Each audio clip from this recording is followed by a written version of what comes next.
केहू के घर में अगर दुई बेटवा हाँ, एक बड़ा एक छोट, तो बड़कए के मुँहे लाग गया तो कौनो बात न, लेकिन भूल से भी छोटके बेटवा के मुँहे न लाग गया।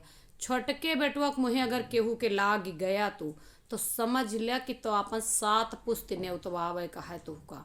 बड़के का अगर तू गलती से कुछ बोल देहा, वो बेचारा सुन ले, अपने दिल में रख ले, कभो यहाँ सोचे जब हमार समय सही आए तो हम इनका सही से सुनौबे। लेकिन छोटका न आव देखे न ताव देखे, बस ले सुना। और जब तू यह बात का कहूँ शिकायत करब्या, केहू से कहब्या, तो लोग तुहिन का कहीं है, अरे जब तू इतना अच्छा रहा तो अपने से छोटे के मुँहे काहे ला गया। तुहू का तो पता है, नाला में पत्थर फेंक बे तो कीचड़ अपने ऊपर आए। और एक बात और जान लिया कि अगर बड़कवा 4 ठि मारे ओके गिलती ना होता, लेकिन छोटकवा 1 ठु मार दे तो ओके जान ला अपमान हो गया बड़काए के।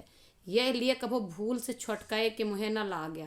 लोग यहाँ तो तुम्हें कहिए कि इतने समझदार रहे तो अपने से छोटे के मुँहे काहे ला गया।